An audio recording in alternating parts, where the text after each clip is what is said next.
রাহমাতুল্লাহি আলাইহি, এই ইমানদার যুবক 33 বছরের যুবক, সে বারবার বলছে আমি শহীদের মৃত্যু চাই, আমি প্রথম কাতারে সর্বপ্রথম গুলিবিদ্ধ হতে চাই। সে বলেছে সে দেশের জন্য আমি আমার শেষ রক্তটুকু দিতে চাই। এই যুবক ইমানদার ছিল, 5 ওয়াক্ত নামাজ পড়তো প্রতিদিন। খোদার কসম সে ফজরের নামাজ জামাতে পড়তো। তার বাবা আলেম ছিলেন, সে নিজে হাফেজে কোরআন ছিল। ফজরের নামাজের জন্য ক্যাম্পেইন করত, বন্ধুদেরকে উঠাইতো। ফজরের নামাজ সহ 5 ওয়াক্ত নামাজ জামাতে পড়তো। যেদিন গুলিবিদ্ধ হয়েছে সেদিন সে জুমার নামাজ পড়েই এই প্রথম ঘর থেকে মসজিদ থেকে ফিরছিল। তো এরপরে গুলিবিদ্ধ হয়েছে। আমার বন্ধু এই যুবক আল্লাহর কোরআন পড়তে পারতো বিশুদ্ধ, রসুলের হাদিস পড়তে পারতো বিশুদ্ধ। তার মা পর্দানশীন, তার স্ত্রী পর্দানশীন, তার ভাই বড় আলেম, তার বাবা বড় আলেম, সে নিজে হাফেজে কোরআন, সে আগে মাদ্রাসায় পড়ালেখা করছে। আল্লাহ তাআলা এই জন্য বলছে, যুবক দেশপ্রেমের কথা তো অনেকেই বলে, মাতৃভূমির কথা তো অনেকেই বলে, রাজনীতির লম্বা লম্বা স্লোগান, বক্তৃতা, বিবৃতি অনেকেই তো মারে, কিন্তু আমি আল্লাহ তোর কলিজায় ঈমানও দেখলাম, দেশপ্রেমও দেখলাম, দুইটা আমি একসাথে গ্রহণ করে।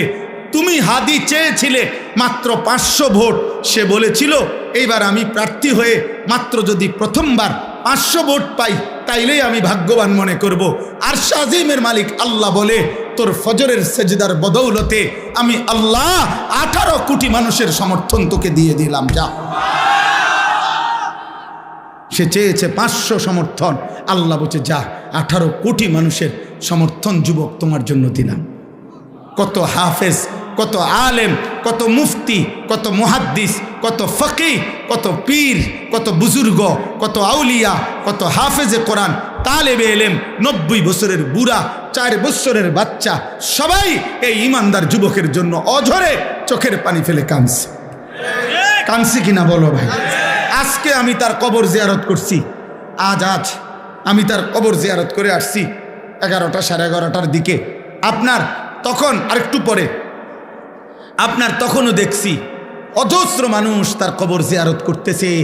যেই দাঁড়ায় রয়েছে আমি তাকায় দেখলাম সব কাঁদতেছে, সবাই কাঁদতেছে। আমার ভাই, তার তো ব্যাপক কোনো দীর্ঘদিনের রাজনীতি করে নাই, কোনো টাকা পয়সা খরচ করে নাই, কিন্তু তার মধ্যে ইখলাস ছিল, ইমানের মধ্যেও বিশুদ্ধতা ছিল। দেশপ্রেম বলতে যা বলছে, স্বাধীনতা, সার্বভৌমত্ব, আজাদির কথা, মাতৃভূমির স্বাধীনতার কথা, নিরাপত্তার কথা, সে ভারতীয় আধিপত্যবাদের বিরুদ্ধে সে একাই বলেছে। যদি কেউ না বলে আমার প্রতি ইঞ্চি জমিন আমার সীমান্তের হেফাজতে, আমি হাদি একাই বলে যাব। সে প্রমাণ করেছে আমি হাদি একাই বাংলাদেশ। হ্যাঁ, কেউ না থাকুক আমার, আমি বলেই যাব।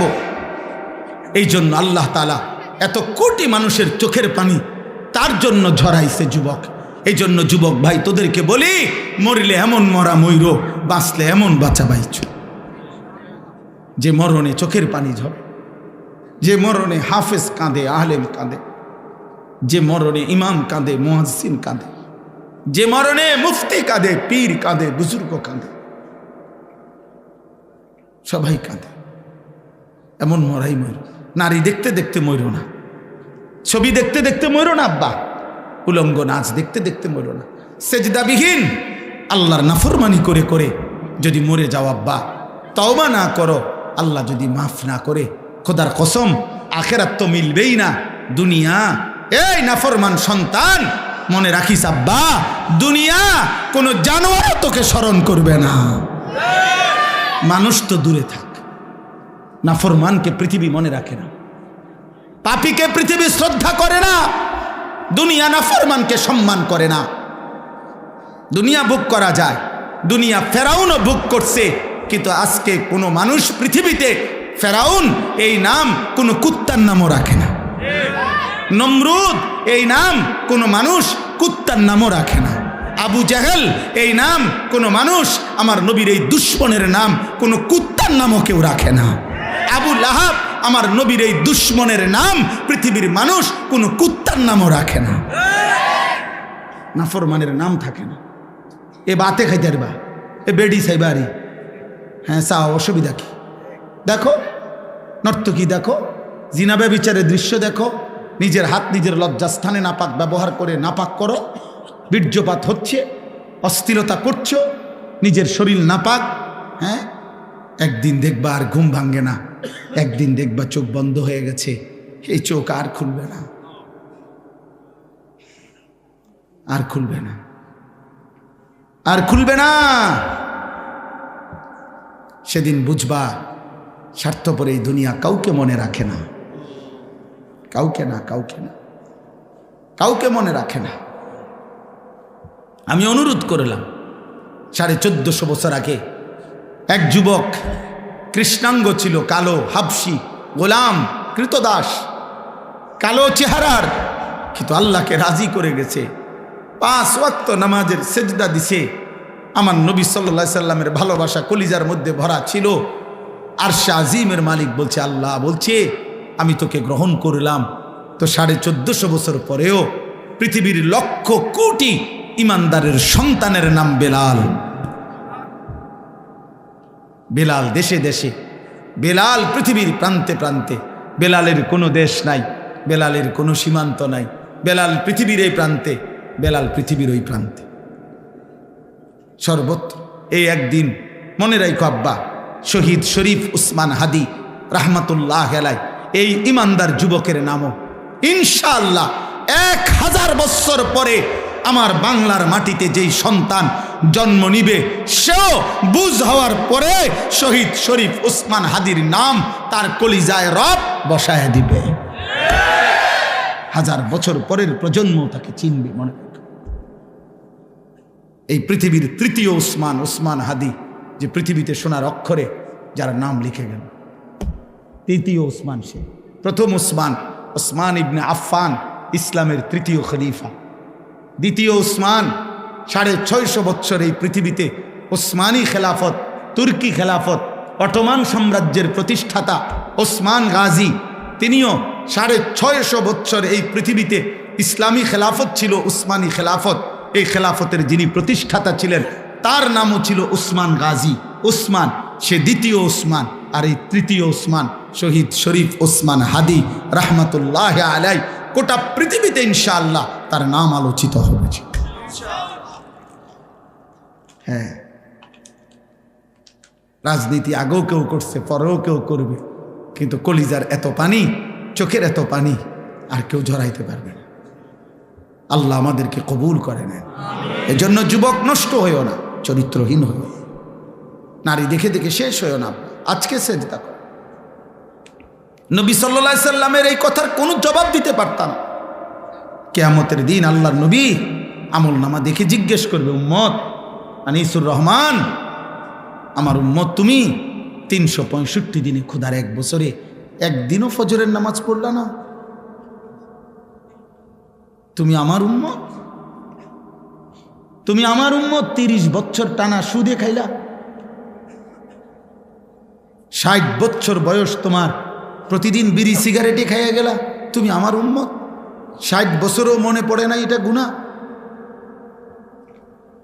60 বছর বয়সেও মনে পড়ে নাই যে টেলিভিশনে নাচ গান দেখা গুনাহ? তোমার স্ত্রী 30 বছর বয়স পর্যন্ত, 30 বছরও কোনোদিন পর্দা করে নাই? তোমার মৃত্যু পর্যন্ত তোমার ঘরে নিয়মিত রঙিন টেলিভিশন চলতো, নর্তকী নাচতো, নাটক সিনেমা চলতো, তুমি আমার উম্মত। তুমি কবরে আসছো এটা কি নিয়া? হাসরে আসছো এটা কি নিয়া? আমি কি দেখে সুপারিশ করব? কথা বলে না। নবী সাল্লাল্লাহু আলাইহি সাল্লাম যে সুপারিশ করবে এটা জানেন? কথা বলেন না কেন? জানেন তো? সুপারিশের কোনো কাগজপত্র লাগতো না, কোনো ফাইল টাইল লাগবে না, এমনি। হ্যাঁ, তো আপনি কি দেখাইবেন? আরে বলেন না, আপনি কি দেখাবেন? এই সুদখোর বাপ, আপনি কি দেখাবেন? এই বিড়িখোর বুড়া মিয়া, 60 বছরের বুড়া চাচা, আপনি অনবিড়ি খান কোন লজ্জায়? আপনি চা দোকানে টেলিভিশন দেখেন কেন? এই বুড়া চাচা, আপনি যদি এখনো 60 বছর বয়সে এখনো রঙিন সিনেমা নর্তকী দেখেন, আপনার চোখে যদি কোনো লজ্জা না থাকে, আমনের ফুত নাতি আপনার থেকে কি শিখবে মিয়া? আমার বিরোধিতা করেন, কাল বলে দিয়েন এমন হুজুর, এমন ডাকাইত্যা হুজুর আজ জীবন আইন না। হ্যাঁ কইেন, আপনি বলে যাইয়েন এখন, নাহলে অন কন তারা রেকর্ডিং করে রাখো যে এমন হুজুর আর আইন না।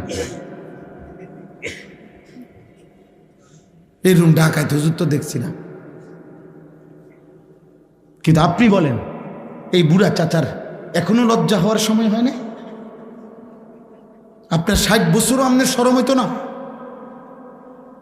ছি ছি ছি ছি, আপনার থেকে আখলাক শিখবে কিভাবে? আখেরাত শিখবে কিভাবে?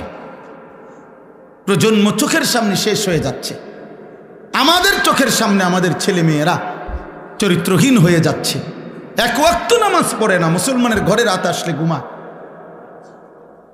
ফামান যুহজিহা আনিন নার ওয়া উদখিলাল জান্নাহ ফাকাদ ফাজ। আল্লাহ তাআলা কোরআনুল কারীমের মধ্যে বলছে, কিয়ামতের দিন যাকে জাহান্নাম থেকে মুক্তি দেয়া হবে, জান্নাতে প্রবেশ করানো হবে, সেই কেবল সফল হলো, সেই কামিয়াব। দোস্ত মনে রাখবেন, আমার শায়েখ আল্লামা মুফতি মুশতাকুন নবী কাসেমি হুজুর বলছে, আমার এই সেদিনও সিলেট মাহফিলের দুপুরে খাইতে বৈশা বলছে, মাওলানা আমরা যেদিন মৃত্যুবরণ করব, মৃত্যু পর্যন্ত যদি আল্লাহর কথা আমরা বলতে থাকি, ওয়াজ নসিহত করতে থাকি, তারপরেও আমাদের মৃত্যু পর্যন্ত এই পৃথিবীতে ইমানদারও থাকবে, নাফরমানও থাকবে, অনুগতও থাকবে, বাটফার সিটারও থাকবে।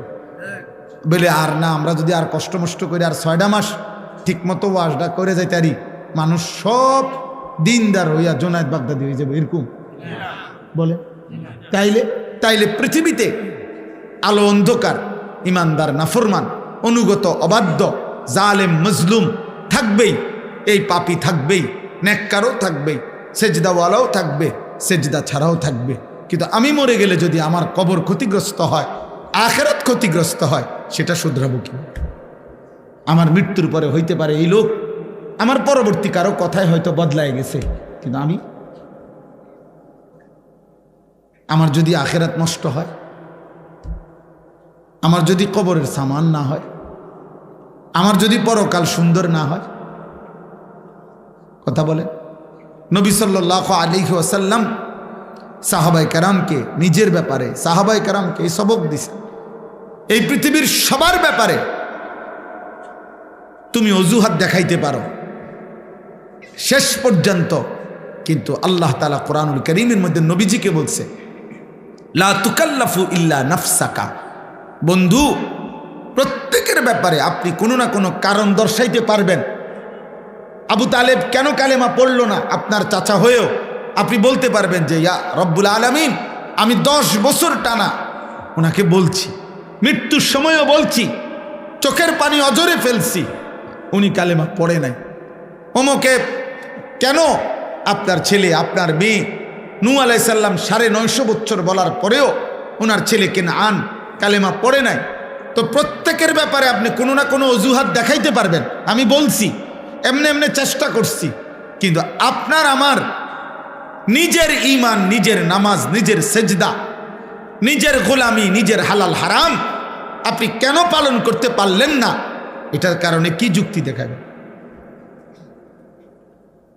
কি বলবেন বলো না ভাই? আমার ভাই, তোমরা যারা আজকে নামাজ পড়ো নাই এক ওয়াক্ত, তুমি কি বলবা? কি বলবা? তুমি কি বুঝাইবা? এই জন্য নবী সাল্লাল্লাহু আলাইহি সাল্লামকে আল্লাহ তাআলা বলছেন, লা তুকাল্লাফু ইল্লা নাফসাকা। বন্ধু, শেষ পর্যন্ত মনে রাখবেন, এই কায়নাতের একজনও যদি আপনার সাথে না থাকে, আপনি একাই আমি আল্লাহর সমস্ত বিধানের ব্যাপারে আদিষ্ট, আপনার উপরও এই হুকুম, অতএব আপনি একাই আমার বন্দিগি, আমার গোলামি করে যাবেন। এজন্য রাসূলুল্লাহ সাল্লাল্লাহু আলাইহি সাল্লামের একটি যুদ্ধ, হুনাইনের যুদ্ধ, মক্কা বিজয়ের পরে নবী সাল্লাল্লাহু আলাইহি সাল্লাম একটি যুদ্ধে, ওনার সাথে 12,000 সাহাবী ছিল, কিন্তু যুদ্ধের প্রথম আক্রমণে কাফেরদের 4,000 কাফেরের আক্রমণে প্রথম আক্রমণেই 12,000 সাহাবী যুদ্ধের ময়দান থেকে ছিন্ন ভিন্ন হয়ে গেছে, ছত্রভঙ্গ হয়ে গেছে। নবীজি সাল্লাল্লাহু আলাইহি সাল্লামের সান্নিধ্য ছেড়ে দিছে, এত তীব্র আক্রমণ হয়েছে। কিন্তু কিতাবে আছে সেদিন 12,000 সঙ্গী সাহাবী ছুটে গেছে নবীর থেকে হুনাইনের যুদ্ধে। খোদার কসম, আল্লাহ নবী সাল্লাল্লাহু আলাইহি ওয়াসাল্লাম ওই যুদ্ধে জিহাদের ময়দানে একাই আপন জায়গায় দাঁড়িয়েছিলেন। উনি এক চুল পিছপা হন, এক চুল।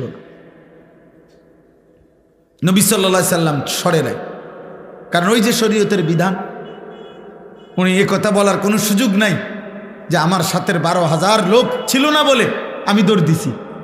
আল্লাহ বলবেন না বন্ধু, 12,000 ওরা কেন দৌড় দিছে সেটা ওদেরকে জিজ্ঞেস করবো, আমনে দৌড় দিছেন কি লেগে এটা কর। আবু বকরের উত্তর আবু বকর দিবে, ওমরের উত্তর ওমর দিবে, ওসমানের উত্তর ওসমান দিবে। আপনি আপনারটা বলেন, আপনি আপনারটা বলেন। এই জন্য দোস্ত, কোরআনুল কারীমের মধ্যে অসংখ্য কথা আছে যে কথাগুলো রাসূলুল্লাহ সাল্লাল্লাহু আলাইহি সাল্লামকে এক বচনের শব্দ দিয়ে আল্লাহ সরাসরি উনাকে লক্ষ্য করে বলছে, অথচ নবী সাল্লাল্লাহু আলাইহি ওয়াসাল্লাম মাসুম, নিষ্পাপ। এক বিন্দু, এক জাররা, এক ঘুণাক্ষরেও আল্লাহর মর্জির খেলাফ কিছু তিনি করতেই পারেন না, করেনই নাই জীবনের কোনো সেকেন্ডে। কিন্তু এরপরেও আল্লাহ তাআলা শুধু নবীজিকে লক্ষ্য করে অনেক কথা বলছেন কোরআন। ফাকাতিল ফি সাবিলিল্লাহ, এই এক বচনের শব্দ। আপনি একাই আল্লাহর পথে যুদ্ধ করুন।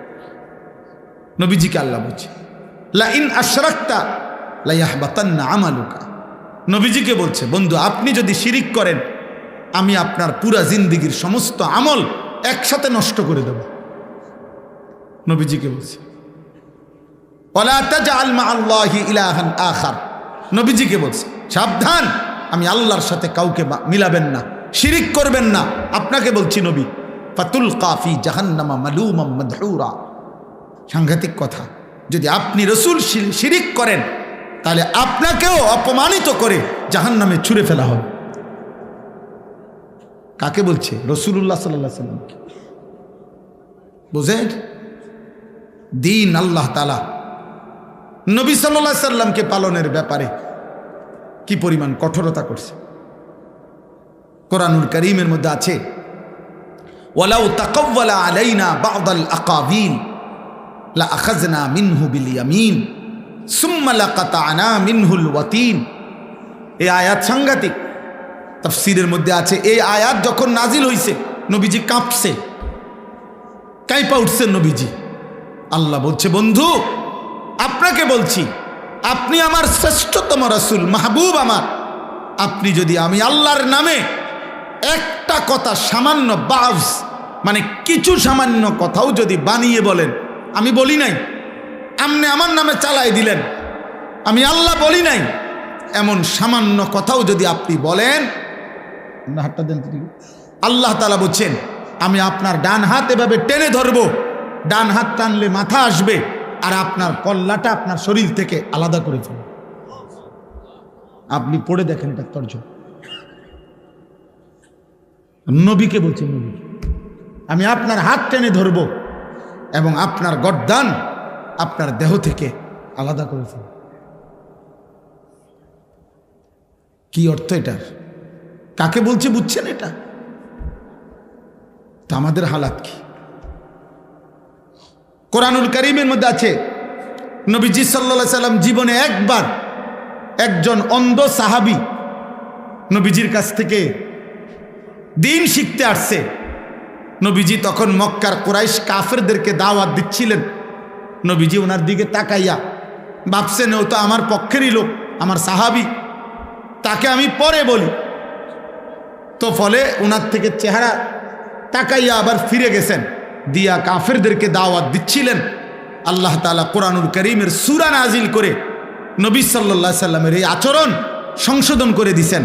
আল্লাহ বলছে বন্ধু এটা কিন্তু ঠিক হলো না, ঠিক হলো না। আপনি আপনার একজন সাহাবীর দিকে তাকিয়ে চেহারা আবার ঘুরাইয়া ফেললেন। আন জাআহুল আ'মা, কি অন্ধ দেখে না? আল্লাহ বলতে কি ঘটনা কি? সে অন্ধ দেখা নবীজিকে বলতেছে, নবীজিকে, আপনার কাছে একজন অন্ধ আসছে, আপনি তাকে অন্ধ মনে করে ফেরত দিলেন, মূল্যায়ন করলেন না, কাজটা কি করলেন? ওরা যত মোটা তাজা হোক, ওরা তো বেঈমান, এ যত দুর্বলই হোক, এ তো ইমানদার। আপনার উচিত ছিল ইমানদারকে প্রাধান্য দেওয়া। আল্লাহ তাআলা সংশোধন করে দিছে। কোরআন শরীফে আছে, কাল্লা ইন্নাহা তাযকিরা, সাবধান নবী, এটা আমি আল্লাহ আপনাকে উপদেশ দিলাম। এভাবে বলছি, তাফসীরের মধ্যে সব কিতাবে আছে। এই অন্ধ সাহাবীকে এরপরে নবী সাল্লাল্লাহু আলাইহি সাল্লাম যখনই দেখতেন আসতেছে, হযরত আব্দুল্লাহ ইবনে উম্মে মাকতুম রাদিয়াল্লাহু তাআলা আনহু, উনারে দূরে থাকতেই নবীজি সাল্লাল্লাহু আলাইহি সাল্লাম আগের থেকে কথা বলতেন, মারহাবান, আহলান সাহলান, স্বাগতম, তুমি আসো, আগে তোমার কথা, পরে অন্য কথা, তোমার কথা কম, এইভাবে বলতেন। এই জন্য বাপ, আমার বলার উদ্দেশ্য হলো, আমি মোবাইলটা বন্ধ করতে বলছি এই জন্য, মূল উদ্দেশ্য হলো হয়তো মোবাইল দিয়ে কাউকে দেখাইবেন, কাউরে দেখানোর দরকার নাই বাপ, নিজের জন্য গ্রহণ করে, নিজের জন্য গ্রহণ করে। আমি মরে গেলে দোস্ত, তুমি মরে গেলে, বাবা আপনি মরে গেলে, এই পৃথিবী যত আধুনিকই হোক, আপনার কি আমার কি? আপনার কি আমার কি? হায় মুসলমান, এটা বুঝেন না। আমার মৃত্যুর পরে যদি আমার বংশের সবাই সাদের দেশেও যদি ঘরবাড়ি করে, তা আমি কি? আমার তো নাই, আমি তো নাই, আমি তো কবরে, আমি তো কবরে।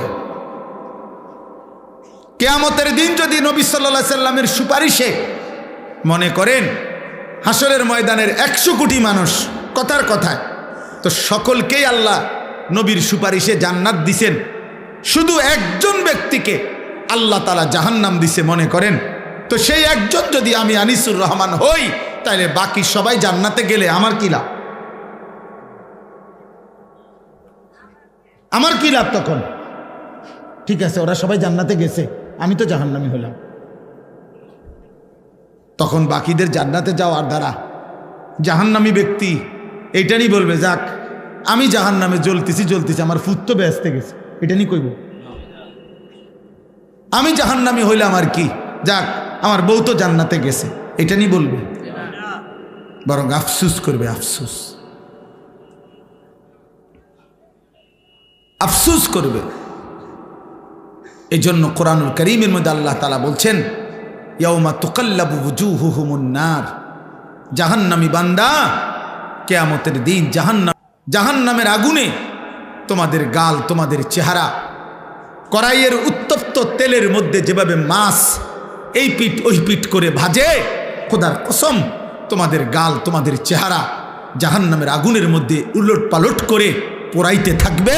আর নাফরমান শুধু চিৎকার করবে আর বলবে, ইয়াকুলুনা ইয়া লাইতানা আতানা আল্লাহ ওয়া আতানার রাসূলা, হায় আমার আফসোস, মন্দ কপাল, আমি যদি আল্লাহ এবং রাসূলের আনুগত্য করতাম। দোস্ত তোমাদেরকে বলি, বাবা নওজোয়ান, খুব বেশি ফুর্তি করছো তোমরা খুব বেশি রঙের ঘুড়ি উড়াইতেছ, খুব বেশি তামাশা করছো। এই নতুন প্রজন্মের 14, 16, 18, 20, 25 বছরের কিশোর যুবক, তোমরা যা করছো, মুসলমানের সন্তান এমনটা মানায় না, উচিত না। মুসলমানের ঘরে এক মুসলিম মায়ের পবিত্র দুধ পান করে এত আত্মবিস্মৃত, আত্মভোলা, এমন আল্লাহ বলা, আখিরাত বলা হওয়া উচিত না। এটা সুফল আনবে না, খোদার কসম না। আখিরাত তো নাই, দুনিয়ার মধ্যেও আমি বললাম পরিষ্কার, এই অব্যাহত নারী, ছবি, জিনা, ব্যভিচার, মোবাইলের অস্থির দৃশ্য দেখা, উলঙ্গ নাচ গান দেখা, এক ওয়াক্ত নামাজ না পড়া নাফরমান, আগামীর পৃথিবী তোদের জন্য কল্যাণ আনবে না। মনে রাখো, তোমরা অধিকাংশ কিশোর যুবক ছেলের চেহারা দেখলে পরিষ্কার বোঝা যায়, এই যেগুলা দাঁড়ায় আছো, বসে আছো, অধিকাংশই নওজোয়ান বেনামাজি। তোমাদের চেহারার মধ্যে নামাজের কোনো চিহ্ন নাই। বেনামাজি বেয়াদব, বেনামাজি বেয়াদব। আসমানের নিচে জমিনের উপরে বেনামাজির চাইতে নিকৃষ্ট কোনো বেয়াদব আর কেউ না।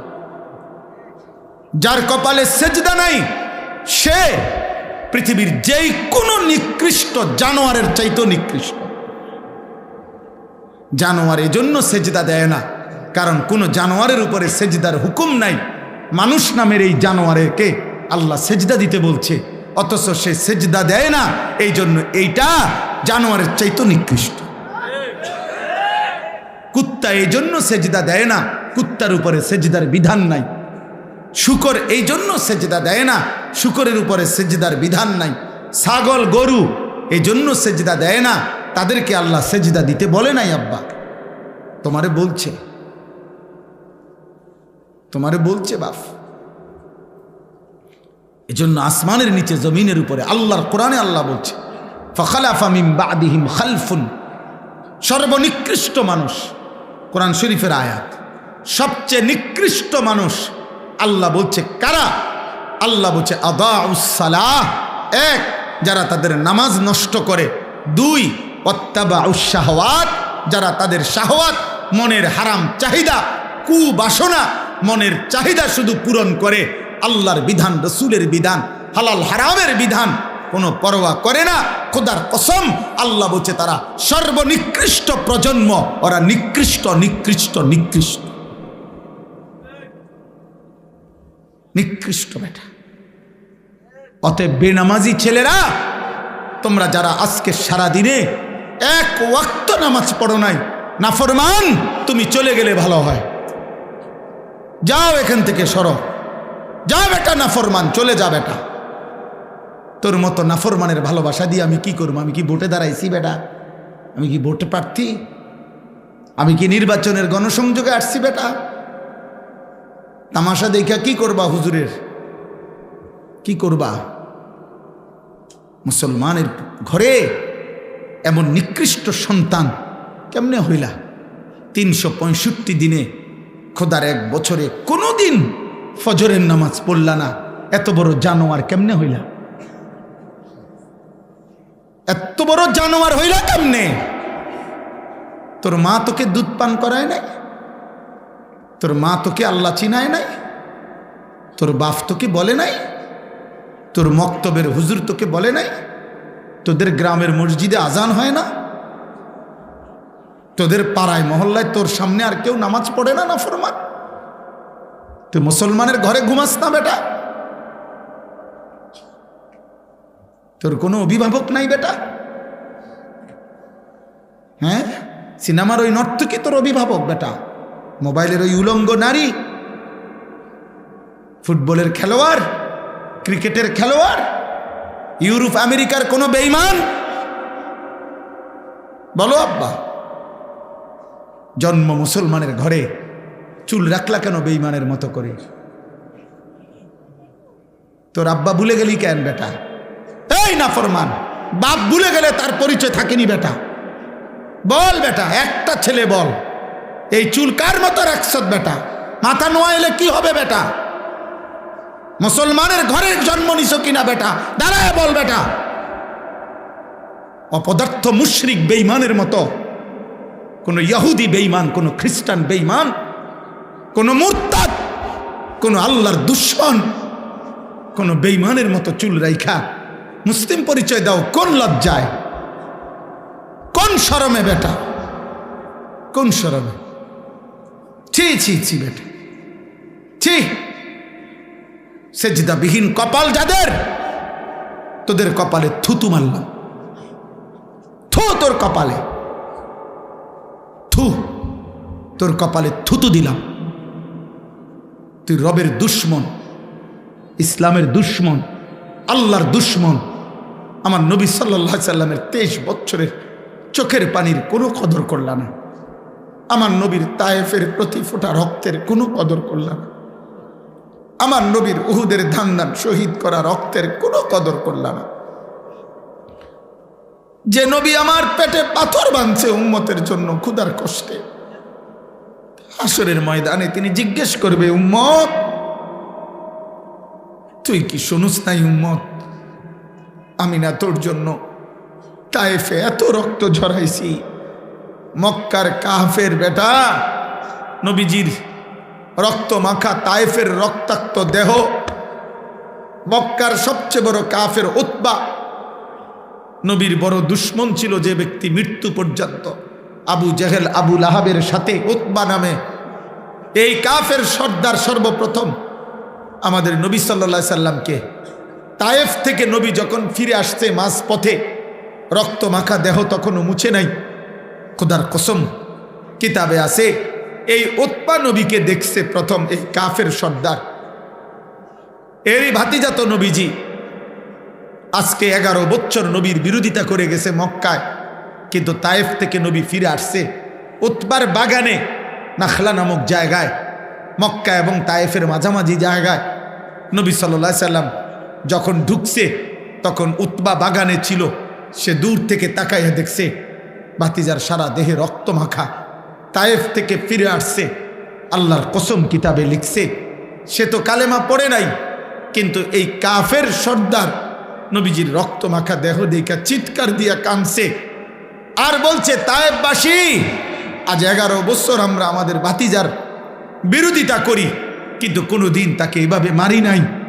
তোরা আমার ভাতিজারে কেমনে পারলি এভাবে মারতে?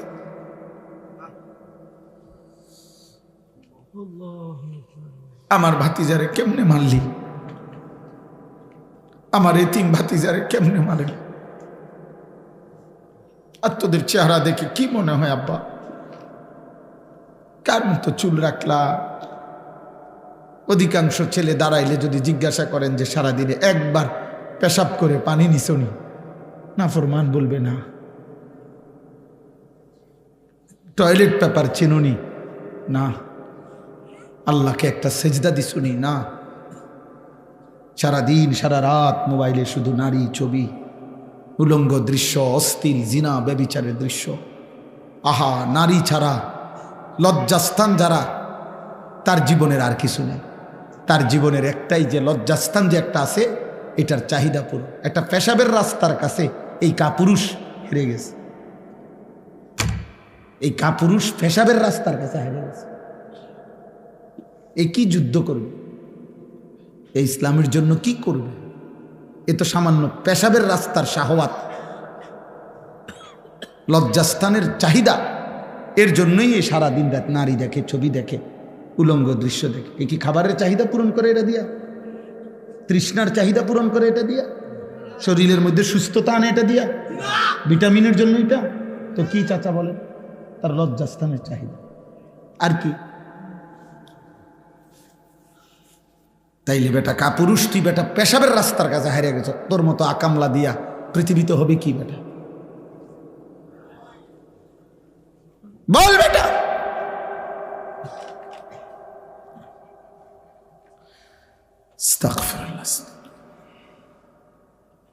এজন্য ভাবো, আমি বলতে চাইছি এটা, আমি জনপ্রিয়তা বুঝি না, ছোট বড় মাহফিল বুঝি না, অনেক লোক হয়েছে না কম হয়েছে এটা আমার কিচ্ছু আসে যায় না। আমি সবসময় একতালেই বলতে চেষ্টা করি। বেশি বা কম দ্বারা প্রভাবিত হওয়া এটা কোনো প্রয়োজনীয় কিছু না। নবী সাল্লাল্লাহু আলাইহি ওয়াসাল্লাম বলছেন, ফাওয়াল্লাহি লা আন ইয়াহদিয়াল্লাহু বিকা রাজুলান ওয়াহিদান খায়রুন লাকা মিন হুমুরিন নাআম। নবীজি বলছেন, আল্লাহর কসম, তোমার দ্বারা একজন ব্যক্তি আল্লাহর পথ পাওয়া গোটা আরবের সমস্ত দামি ওট তোমাকে হাদিয়া দেওয়ার চাইতে উত্তম। কয়জন? এক যুবক আল্লাহ চিনবে, এক যুবক মালিককে সেজদা দিবে, আমার 30 বছর সার্থক। এক যুবক যদি বলে, আল্লাহ আমি আপনাকে আর নারাজ করব না, আমি আপনাকে সেজদা দেব, এক ফোঁটা চোখের পানি যদি কোনো যুবকের পড়ে, আমার 21 বছর সার্থক। আমি তো ভোটে দাঁড়াইছি না যে আমার এত মানুষের সমর্থন দরকার। আমি ভোটে তো দাঁড়াই কোনো প্রার্থী না, আমার কোনো মার্কা নাই, আমি কোনো মার্কার প্রচারণাও করি না। তাইলে আমি জনসমর্থন দিয়ে করব কি? আমি জনপ্রিয়তা দিয়ে করব কি বাবা? চলেন আর অল্প একটু সময় কোরআন কারীমের যে কয়েকটা আয়াত আমি পড়ছি সংক্ষিপ্ত তর্জমা শুনেন, আল্লাহ বরকত দেবে ইনশাআল্লাহ। নওজোয়ান ভাই, তোমাদের কাছে অনুরোধ ভাই, কিশোর ছেলেরা, যুবক, এত বিপুল পরিমাণ তোমরা চারিদিকে তাকায় দেখো, তোমাদের সমবয়সী বেশি, তোমরা সর্বোচ্চ 20-30 কিলোমিটার জায়গার থেকে আসছ। তোমরা সারা বাংলাদেশের ছেলে না, এখানে তোমরা সর্বোচ্চ এই এলাকার আশেপাশের 20-30 কিলোমিটার জায়গার ছেলে। তাহলে মাত্র 20-30 কিলোমিটার জায়গার থেকে যদি এখানে 2000 ছেলে হয়, ধরেন কথার কথা, আর সেখান থেকে যদি 1800 ছেলেই বেনামাজি হয়, তো ইসলামের কি হালাত, আমার দেশের কি হালাত হিসাব করেন নিয়ে। 2-3টা স্লোগান হই না লাফাইলে হইতো না, বুঝেন না হিসাবটা? আমি হিসাব নিলাম, এরা সারা বাংলাদেশ থেকে আসছে, এনে কি পার্বত্য চট্টগ্রাম থেকে আসছে? তাহলে এরা এই সীমাবদ্ধ একটি এলাকার 30 কিলোমিটারের ছেলে মনে করেন, তো এই 30 কিলোমিটারের ছেলে যদি 2000 হয়, আচ্ছা তোমরা 30 বছরের নিচে যাদের বয়স, তোমরা হাত তোলো তো, তোলো তোলো, এই দেখেন মাশাআল্লাহ, দেখছেন বুড়া মানুষ কো, আমার চাচা সারাদা বুড়া মানুষ দেখি না, হাত নামাও, হাত নামাও। তাইলে বাবা শুনো না, আমার কথা হইলো আত্মতৃপ্তিতে ভুগলে হবে না, সময় এখন হিসাবে, এখন কি করা দরকার? হিসাব করা দরকার, হিসাব করা দরকার বাবা। আত্মতৃপ্তিতে ভুগলে হবে না, মানে এই হুজুরের এখন শ্রোতা বেশি, তো কিছে, এটা কোনো আত্মতৃপ্তির কিছু না। স্লোগান দিছে, উড়াইয়া লাইছে হুজুরে, যেই স্লোগান দিছে না, এটা কিছু না, এটা কিছু না, হিসাব করা দরকার। একটা যুবক ছেলে ভাই, তোমার কাছে আমার অনুরোধ, একজন তোমার কাছে বললাম, তুমি তোমার এলাকার এতগুলো ছেলের দিকে তাকাইয়া দেখো নামাজি কয়জন। তাহলে একটি দেশের 92% মুসলমানের বাংলাদেশে, প্রায় 12-14 কোটি মুসলমানের বাংলাদেশে যদি 30 কিলোমিটার জায়গার 2000 ছেলে, তার থেকে যদি 1800 ছেলেই নামাজ না পড়ে, তাহলে এইভাবে প্রতি 30 কিলোমিটার দৈরা গোনেন সারা বাংলাদেশের, তাহলে নামাজি কই, নামাজি বিহীন কই? তো সেজদাবিহীন ইমানের শক্তি আসবে কোত্থেকে? সেজদাবিহীন আল্লাহর জন্য জীবন দেওয়া অকাতরে দেশের জন্য, ইমানের জন্য এই হিম্মত সেজদাবিহীন আসবে না। স্লোগান দেওয়া যাবে। শহীদ শরীফ ওসমান হাদি রাহমাতুল্লাহ আলাইহি, এই ইমানদার যুবক, 33 বছরের যুবক, সে বারবার বলছে আমি শহীদের মৃত্যু চাই, আমি প্রথম কাতারে সর্বপ্রথম গুলিবিদ্ধ হতে চাই। সে বলেছে সে দেশের জন্য আমি আমার শেষ রক্তটুকু দিতে চাই।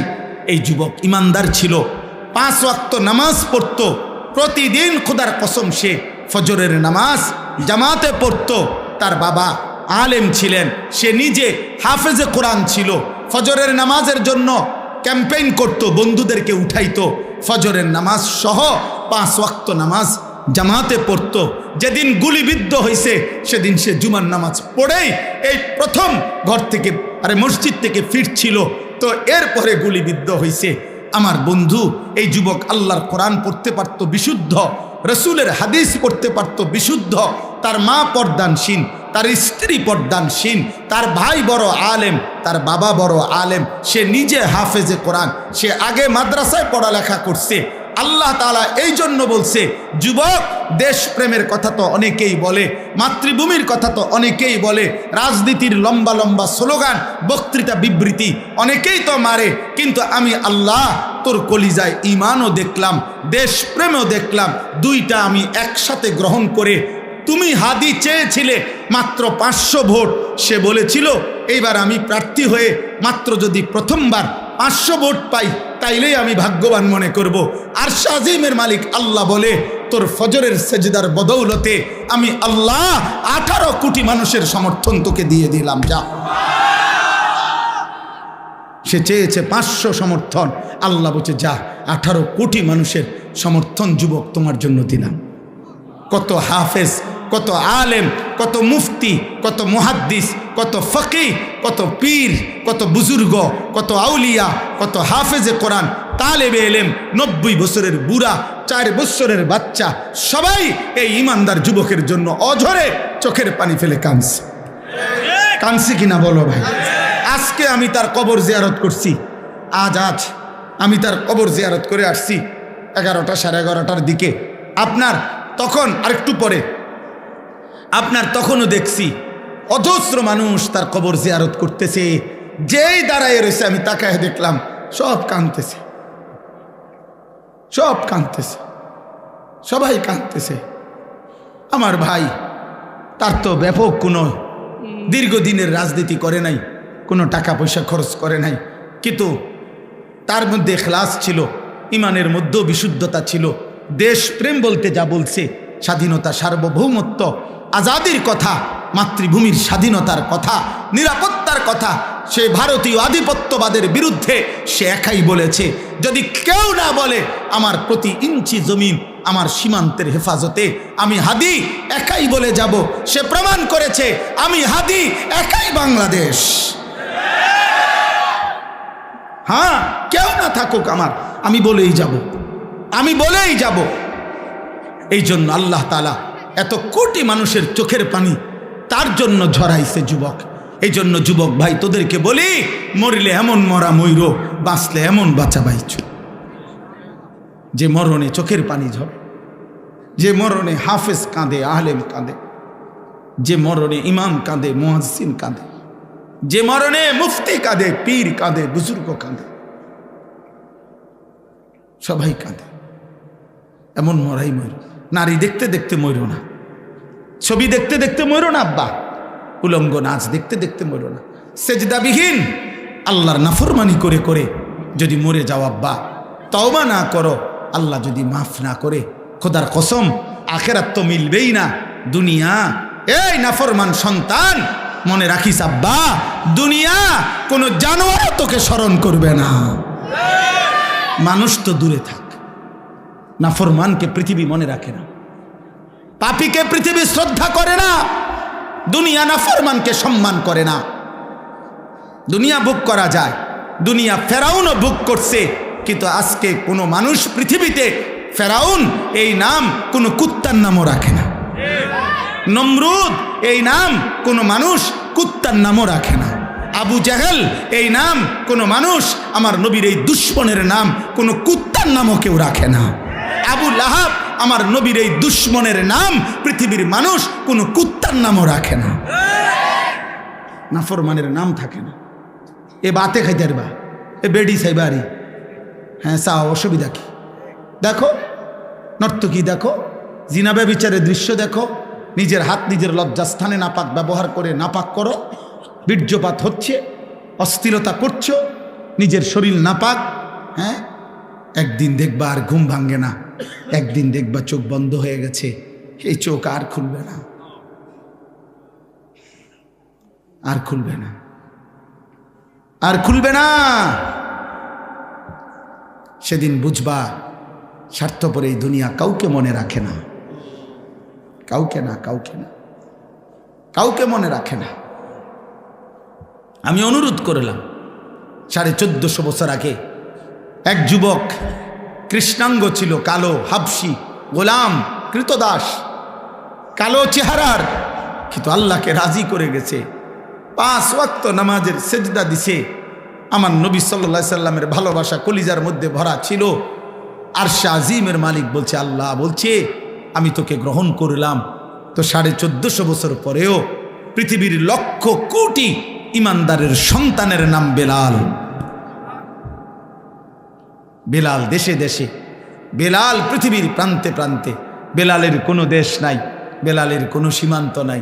বেলাল পৃথিবীর এই প্রান্তে, বেলাল পৃথিবীর ওই প্রান্তে, সর্বত্র।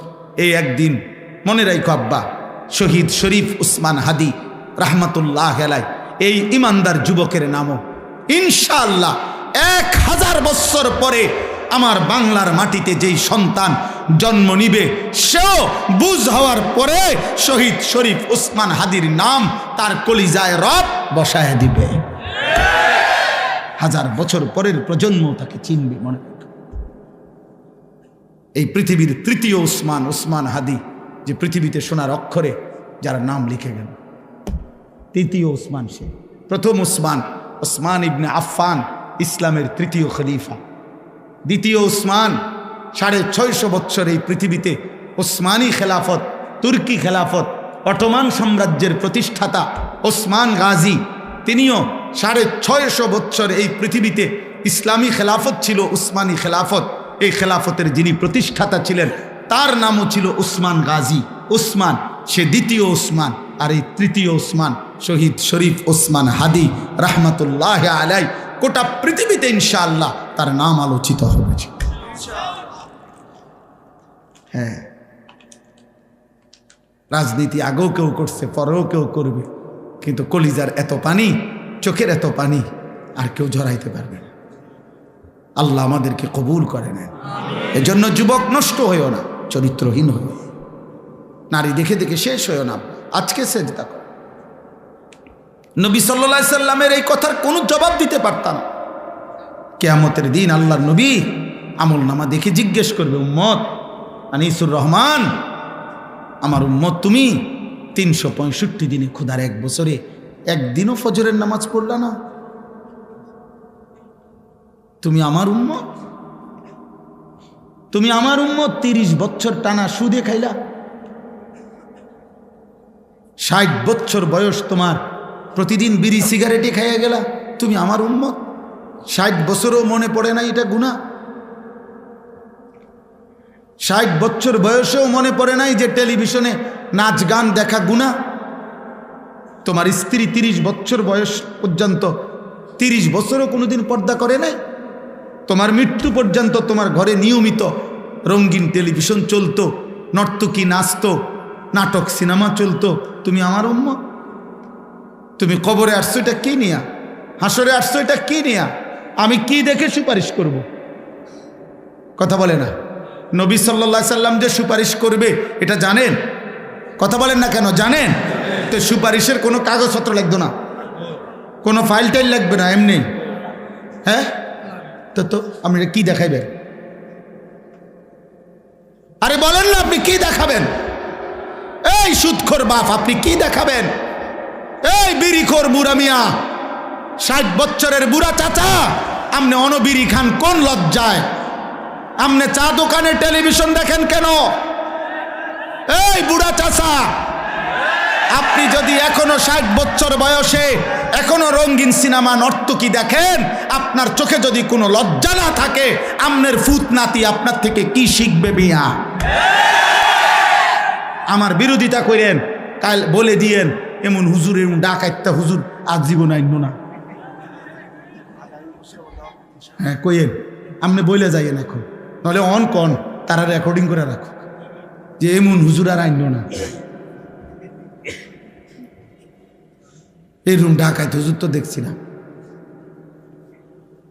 কিন্তু আপনি বলেন এই বুড়া চাচার এখনো লজ্জা হওয়ার সময় হয় না? আপনার 60 বছরও আপনার শরম হইতো না? ছি ছি ছি ছি, আপনার থেকে আখলাক শিখবে কিভাবে? আখেরাত শিখবে কিভাবে?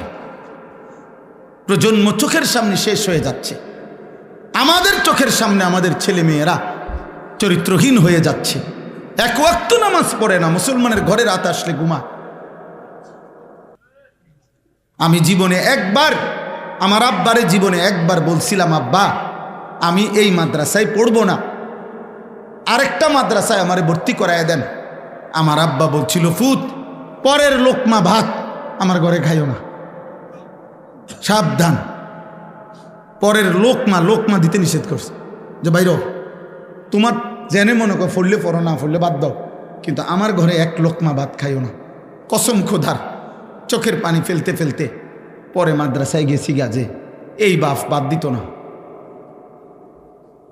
হ্যাঁ, আহা, দুপুরবেলা মায়ের হাতের রান্না করা ভাত খাইয়া মুসলমানের বাচ্চা এই নাফরমান সেই যে 2টা বাজে বাইরেছে, রাত 11টা বাজে ঘরে ফিরছে, আবার ভাত খাইয়া ঘুমায় গেছে। আহা, মা বাপ একটাবার জিজ্ঞাসাও করে না যে রে কিরে ফুত আসর নামাজ কই পড়ছো, মাগরিব কই পড়ছো, এসব এখন কারো কোনো কিছুর দরকার নাই, তো টিয়া হইলেই তো হইছে। টেনশন শুধু একটাই, বিদেশ যাইব নি, টাকা কামাই করব, পয়সার দরকার, পয়সা। তার নামাজ দিয়ে তে বুঝুক আমার টাকার দরকার। এই জন্য ফুতেরে কয় যে বুঝছি তোমারে দিয়ে হইতো না, কোনো কামে লাগলে লাগো, নইলে বাড়ি যাবে। টাকা দিলে লাইনে আছে, টাকা না দিলে বেলাইনে আছে। সন্তান বোঝা গেল, আপনার সন্তান আপনার টাকা উপার্জনের মেশিন বানাইছেন। এটা 18 বছরের ছেলেটা আপনাকে আল্লাহ দিছে পয়সা কামানোর লাগা, এটা এর মধ্যে আখেরাত নাই। আপনার স্ত্রীর আখেরাত নাই, আপনার মেয়ের আখেরাত নাই। এটাই সফলতা যে পয়সাওয়ালা জামাই সাইয়া মেয়েটা বিয়ে দিছি, খালাস, সফল। আল্লাহ আমাদেরকে বুঝ দান করেন, আল্লাহ আমাদেরকে ফিকির দান করেন। অনুভূতি চাই বাবা। অভিভাবক আপনারা বদলান, আপনারা চেঞ্জ করেন, আপনারা হিসাব লাগান। এই সমাজ এমনি ছেড়ে দিলে হবে না, আগামী প্রজন্ম নিরাপদ থাকবে না। এই ছেলে পেলে এরা, তোমরা বড় হইবা বাবা, আমার কথা বুঝো। তোমরা যারা এই 14, 16, 18, 20 বছর বয়সী একটা প্রজন্মের যদি বড় অংশ, তোমরা যদি বেনামাজি হইয়া বেড়ে ওঠো, তোমরা যদি নারী দেখতে দেখতে, ছবি দেখতে দেখতে, উলঙ্গ দৃশ্য দেখতে দেখতে তোমরা যদি বেড়ে ওঠো, খোদার কসম আব্বা, তোমাদের হাতের পরের জেনারেশন ওরা বহুত বড় কমবখ্ত, বড় বেশি দুশ্চরিত্র হবে। এটা মনে রাখো। আমি আমার আব্বারে দেখছি জীবনভর সাদা টুপি পরতেন। আমার বাবা জীবনে কোনোদিন রঙিন টুপি পরে নাই, আমি জীবনে কোনোদিন পরি না, আমার ছেলে কোনোদিন পরে না। তাহলে এটা একটা সিলসিলা আছে মানুষের। বাবার আসর থাকে মানুষের উপরে, মায়ের আসর থাকে, বংশের প্রভাব থাকে মানুষের উপরে। তাহলে আমার ভাই, তোমরা যখন বড় হবা, আল্লাহ করে হায়াত দিক, তোমরা বিবাহ করবা, তো তোমাদের বিবাহের পরে আল্লাহ যদি তোমাদেরকে সন্তান দেয়, তো তোমার এই আখলাকের উপরে তোমার সন্তান কি হবে?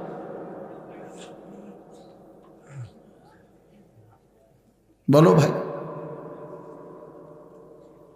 একটা ছেলে ভাইব, আল্লাহ তৌফিক দান করেন। চলেন এই আয়াতগুলোর অর্থ শুনে। আল্লাহ তাআলা বলেন সূরা কাসাস 28 নম্বর সূরা, দেরি করব না, শুধু অর্থ বলুন। 20 নম্বর পারা, সূরা কাসাস 28 নম্বর সূরা, 51 থেকে 56, 6টি আয়াত পড়ছি। এই তর্জমা বলি। আগে 1 মিনিট তর্জমার জন্য সুবিধার্থে 2 মিনিট একটা কথা বলি। আমাদের নবী সাল্লাল্লাহু আলাইহি ওয়াসাল্লাম, ওনার সাহাবারা, নবীজি সহ প্রকৃত বড় যেই হিজরত করছেন সেটা হলো মক্কা থেকে মদিনা। কোথায়? কিন্তু এর আগে সাহাবারা নবীজির নির্দেশে আরেকটি হিজরত করছিলেন, সেটা হলো মক্কা থেকে আবিসিনিয়া, হাবাসা, আবিসিনিয়া এলাকা। ওইখানকার বাদশাহ ছিল বাদশাহ নাজ্জাশী, যিনি খ্রিস্টান ছিলেন, এবং তার উজির সভাসদ তারাও ছিল খ্রিস্টান। ওইটা খ্রিস্টান অধ্যুষিত এলাকা ছিল। বর্তমান মানচিত্রে এটার নাম হলো ইথিওপিয়া। আমার যে দেখাইছিলেন একজন, না হ্যাঁ, আল্লাহর ঘরে একজন মৌলানা দেখছিলাম আমরা, ইথিওপিয়ার আলেম। তো এই ইথিওপিয়া মানে আবিসিনিয়া বলতো আগে, হাবাসা। এই হাবসার মধ্যে আল্লাহর নবী সাল্লাল্লাহু আলাইহি সাল্লামের আদেশে, নবীজি সাল্লাল্লাহু আলাইহি সাল্লামের নবুয়তের 7ম বছর সাহাবায়ে কেরাম প্রায় 72 থেকে 74 জন ওনারা মক্কা থেকে সেখানে হিজরত করে গেছিলেন। তো তারা যখন, আমি সংক্ষেপে বলতেছি, তারা যখন হিজরত করে চলে গেছে মক্কা ছেড়ে ওই এলাকায়, এই খ্রিস্টানদের এলাকায় নিরাপত্তার জন্য, ওই বাদশা খুব ন্যায়পরায়ণ ছিল, এই নাজ্জাশী বাদশা। তো মক্কার 2 জন কুরাইশ নেতা, কাফের নেতা মক্কায়, তারা ওই আবিসিনিয়ায় গেছে নাজ্জাশী বাদশার কাছে অভিযোগ নিয়া যে আপনার এলাকায়, আমাদের এলাকার থেকে কিছু দুষ্কৃতিকারী, কিছু মনে করেন চোর ডাকাইতের মতো কইল আর কি, বা কিছু খারাপ চরিত্রের লোক আমাদের এলাকার থেকে ভাইগা আপনার এলাকায় এসে আশ্রয় নিছে, আপনি তাদেরকে আমাদের কাছে ফিরাইয়া দেন, নয়তো আপনার এলাকার নিরাপত্তা শূন্যতা হবে। তো নাজ্জাশী বাদশাহ খ্রিস্টান, সে বলতেছে যেই আসুক আমি সরাসরি তার মুখ থেকে তাদের আত্মপক্ষ সমর্থনের সুযোগ না দিয়া আমি তোমাদের হাতে তুলে দেব না, বাইর করব না, ওরা কথা বলে রাখ, আমি শুনি কি কইতে চায়। তো বাদশাহ নাজ্জাশী তখন ওই সাহাবায়ে কেরামের এই জামাতকে খবর দিছে যে তোমাদের বিশেষ একটা প্রতিনিধি বাদশার দরবারে আসো এবং তোমাদের কথা বলো, তোমরা কোত্থেকে আসছো, কেন আসছো, কি হয়েছে তোমাদের ঘটনা বলো। এখন ৭২ জন সাহাবীর পক্ষ থেকে রাসূলুল্লাহ সাল্লাল্লাহু আলাইহি ওয়াসাল্লামের আপন চাচাতো ভাই হযরত জাফর ইবনে আবি তালেব রাদিয়াল্লাহু তাআলা আনহু, জাফর এই মুতার যুদ্ধে যিনি শাহাদাত বরণ করছিলেন, নবীজির আপন চাচাতো ভাই, মানে আলী রাদিয়াল্লাহু তাআলা আনহুর ভাই জাফর, এই উনি নেতৃত্ব দিয়ে আরো ১০-১২ জন নিয়ে বাদশার দরবারে আসছে। আয়েশা বাদশাহ এবার বলছে যে এই দুইজনকে চিনো? বলছে হ্যাঁ চিনি, ওরা আমাদের এলাকার, ওই যে কোরাইশ যে কাফের দুইজন আইছে না, ওরা, ওদেরকে চিনো? হ্যাঁ চিনি, আমাদের। আচ্ছা, এখন তোমরা কেন আসলা এই এলাকায়, আর তোমরা কি ছিলা, কি হইল, কেন আইলা? তখন তাফসীরের মধ্যে আছে হযরত জাফর ইবনে আবি তালিব রাদিয়াল্লাহু তাআলা আনহু একটা লম্বা ভাষণ দিছে এই বাদশার দরবারে। বলেছে, বাদশাহ আমরা চরিত্রহীন ছিলাম, লম্পট ছিলাম, নারী, জিনা, ব্যভিচার, মদ, জুয়া, হত্যা, খুন, চুরি, ডাকাতি, রাহাজানি, মারামারি, হানাহানি, এই ছিল আমাদের জীবন। আমরা এটাই করতাম। আমাদের জীবন ছিল নারী, নেশা, মারামারি, এই ৩ জিনিস এবং যাবতীয় পাপ। আমাদের বংশ থেকে আমাদের দীর্ঘদিনের পরিচিত ৪০ বছর ধরে আমরা যাকে দেখছি, আমাদের চোখের সামনে যে বড় হইছে, যার চরিত্র আখলাক আমরা একেবারে বুঝ হওয়ার পর থেকে কোনোদিন যার চরিত্রে আমরা কোনো কলঙ্ক দেখি নাই, এমন একজন পুত পবিত্র মানুষ, তিনি আমাদেরকে একটি ধর্মের দিকে আহ্বান করছেন, এক কালেমার কথা আমাদেরকে বলছেন এবং এই যাবতীয় অপরাধ পাপ ছেড়ে দিতে বলছেন। তা আমরা আল্লাহকে মেনে ওই নবীর কথা অনুসরণ করে আমরা আগের যত মন্দ অভ্যাস এগুলো ছেড়ে দিছি এবং এখন আমরা আল্লাহর ইবাদত করি, আমরা মানুষের হক আদায় করি, ইনসাফের উপরে চলতে থাকি। এই আমাদের অপরাধ। এই কথাটা সত্য কিনা এটা অগরেজি। ওই যে এই দুইজন এখন মক্কার কোরাইশ এই 2 লোককে নাজ্জাশী বাদশাহ জিজ্ঞাসা করছে যে বলো বলো যে সে যে বলছে এই কথা ঠিক কিনা। এবার হেরা কহ ঠিক, কত তাহলে একটু আগে কি বললা, উল্টাটা বললা কেন? তারা আগে না খারাপ ছিল, এখন তো তারা ভালো হয়েছে। তখন এই শুনেন কথাটা, নাজ্জাশী বাদশাহ তখন উপস্থিত তার খ্রিস্টান যারা সভাসদ, মানে উজির নাজির, তারা তো সব বসে রয়েছে। তো তাদের সামনে বাদশাহ নাজ্জাশী তখন তিনি বললেন ওই যে জাফর রাদিয়াল্লাহু তাআলা আনহুকে, যে তাহলে তোমাদের সেই নবীর উপরে নাজিলকৃত যেই কিতাব কোরআন, আসমানি কিতাব, এটা আমার একটু শোনাও তো। তো তখন হযরত জাফর রাদিয়াল্লাহু তাআলা আনহু সূরা মারইয়াম, যেখানে আল্লাহ তাআলা হযরতে মরিয়ম এবং ঈসা আলাইহিস সালামের কথা উল্লেখ করছেন, তারা তো উনারই মানে, কথা বুঝছেন কিনা? উনারে মানে না, খ্রিস্টানরা ঈসা এবং মরিয়মকে মানে। এই সূরাটা তেলাওয়াত করছে আল্লাহর দয়ায়, তিনি তেলাওয়াত করছেন আল্লাহর কোরআন। আর নাজ্জাশী বাদশার 2 গাল দিয়া, চোখ দিয়া অঝরে পানি ঝরতেছিল। পুরা মজমার যত উজির নাজির সব অঝরে কাঁদতেছিল। যখন তেলাওয়াত থামছে তখন তিনি বললেন নাজ্জাশী যে আল্লাহর কসম, আমি তোমাদের নবীর নাজিলকৃত এই কোরআনের কথা আমি সর্বান্তকরণে মেনে নিলাম। উপস্থিত অনেক লোক এবং বাদশাহ কালেমা পড়ে ঈমানদার হইলেন।